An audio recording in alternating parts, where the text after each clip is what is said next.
오늘 우리에게 주시는 하나님의 말씀 창세기 18장 1절에서 15절까지의 말씀입니다.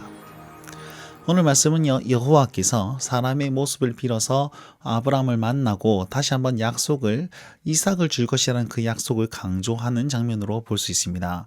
자, 학자들은요 17장에서 18장 사이에 그 기한을 한 2개월 정도다라고 추측합니다. 그 이유야 다양하겠지만 그렇게 믿으시고요. 왜 그러면 2개월 만에 다시 한번 여호와께서 아브라함에 나타나신 이유가 무엇일까요? 거기에 대해서 초점을 맞춰서 오늘 말씀을 보시면 좋겠습니다. 자, 어디에서 나타나셨냐면 마물의 상수리 나무들이 있는 곳에서 나타나셨다 이렇게 되어 있는데, 여기는 무엇이냐면 하나님의 제단이 있는 곳입니다. 아브라함이 하나님의 그 언약을 받고 약속을 받고 이제 하나님께 예배드린 장소가 여기였거든요. 그리고 롯과 결별 후에 롯은 소돔과 고모라로 가고 아브라함은 이곳으로 와서 정착했다는 것입니다. 롯과의 그런 대비적인 그런 장소로서 이곳을 얘기하고 있습니다.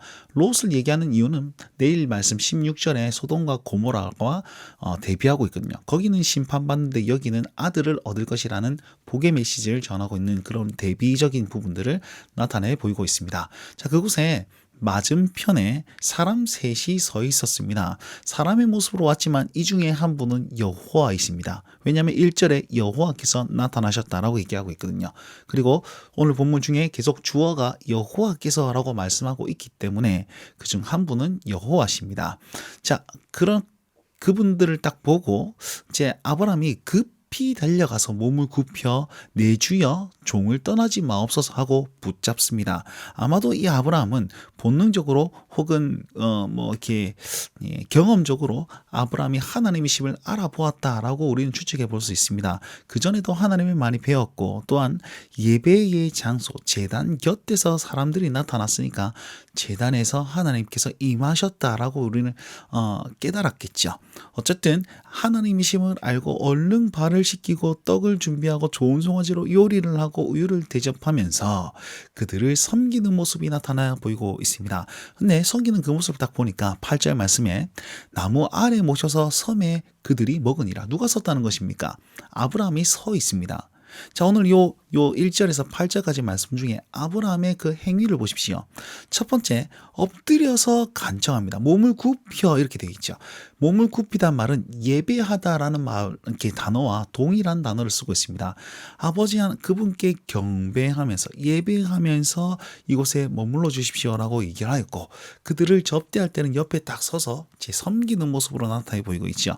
겸손의 모습, 경배의 모습, 예배자의 모습으로 이렇게 하나님을 마주대하고 있습니다. 우리는 이 모습을 겸비해야 될 것입니다.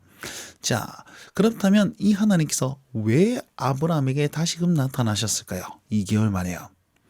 자, 9절 말씀 보니까 내 아내 사라가 어디 있느냐 물으시죠. 이것은 사라에게 뭔가 할 말씀이 있어서 부르신 게 아니고 사라를 주인공으로 대화의 장으로 끌어오기 위한 그런 질문이었습니다. 여전히 아브라함에게 대답하고 있습니다. 자, 아브라함에게 내년 이맘때에 사라에게 아들이 있을 것이다 라고 얘기하는데 내가 다시금 돌아올 것이다 라는 얘기를 추가적으로 하거든요.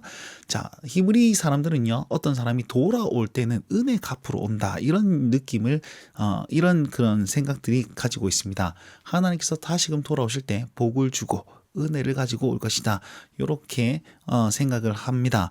자, 아들에 대한 복을 다시 한번 얘기를 하셨습니다. 그런데 이 말을 사라가 장막 뒤에서 듣습니다. 그리고 속으로 피식하고 웃어요. 왜 웃었느냐? 사라가 늙고 생리가 끊어졌고 또한 아브라함도 늙었다라고 12절 말씀은 얘기하고 있고, 그런데 늙은 사람들끼리 무슨 즐거움이 있겠느냐 이렇게 얘기를 했단 말이에요. 이 말은 성적인 즐거움을 얘기하고 있습니다. 자, 그러면서 아브라함에게 사라가 웃었다라고 하나님께서는 말씀하고 있는데, 그러면 웃은 사라에게 뭐 얘기를 해야 될 텐데 왜 아브라함에게 그 얘기를 하고 계십니까? 아브라함에게 사라를 통해서 너를 질타하고 있다는 사실을 알려주고 있는 겁니다. 무엇을 잘못했습니까? 첫 번째는요, 아브라함이 17장에 약속을 받았습니다. 근데 그 약속을 본인만 알고 있고 사라에게는 얘기하지 않았을 것이다 이렇게 생각합니다. 보십시오. 만약에 그 얘기를 들었다면 여호와의 사자 여호와께서 말씀하실 때 사라가 그렇게 비시우지 않았을 겁니다. 근데 몰랐기 때문에 말도 안 되는 소리를 한다라고 웃었겠죠. 자, 그리고 두 번째는요. 약속을 받았으면 자손에 대한 약속을 받았으면 그냥 가만히 있으면 애가 태어납니까?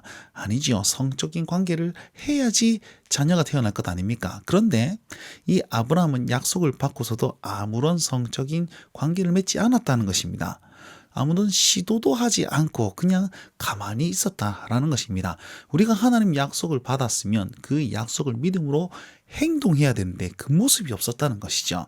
그러면서 사라에게 왜 웃느냐라고 하나님께서 물으시죠. 그러면서 덧붙여서 여호와께서 능하지 못한 일이 있겠느냐? 하나님께서 능치 못한 일이 없다. 내가 다시 돌아올 때 너에게 아들이 있을 것이다. 이렇게 아브라함에게 또 얘기를 합니다. 자, 사라가요. 너는 왜 웃느냐라고 했을 때 15절 말씀에 두려워서 부인합니다. 안 웃었는데요. 자, 전능하신 하나님 앞에서 감히 거짓말 하겠습니까? 이 거짓말은 하나님을 속이기 위한 거짓말이 아니라 두렵고 떨렸기 때문에 자기도 모르게 본능적으로 나오는 그런 거짓말입니다. 이렇게 이해하시면 15절 말씀이 잘 적용하고 해석한 것이나 참고적으로 말씀을 드립니다. 자, 오늘 이 말씀을 붙들고 우리 삶이 어떻게 살아야 될까요? 예, 아브라함의 그 실수는 약속을 받았음에도 불구하고 아무것도 행하지 않았다는 것입니다. 여러분, 말씀을 받았습니다. 그 말씀대로 살아야지 그 말씀이 우리 삶에 적용이 되고 드러나게 된다는 것입니다. 자손에 대한 약속을 받았으면 그와 함께 동침에 대한 그런 과정이 있어야 될 것인데 그게 없었다는 것이죠. 하나님께서는 그렇기 때문에 2개월 만에 다시금 나타나셔서 네가 지금 잘못하고 있다. 똑바로 행동해라 라고 말씀해 주시고 있습니다. 오늘 하루 우리 삶에서는 어떤 말씀을 붙잡아야 되며 또 어떤 하나님을 경배해야 되고 또 어떤 말씀 붙잡고 행동해야 되는지 고민해 봅시다. 그 행동, 그 믿음, 그 경배의 모습을 통해서 하나님께서는 우리로 말미암아서 자기의 뜻을 반드시 드러낼 줄 믿습니다. 오늘도 이 말씀 붙들고 승리하실 수 있는 우리 모든 운동원들과 성도님들 되십시오. 오늘도 주님과 함께 동행하십시오. 날마다 주님과.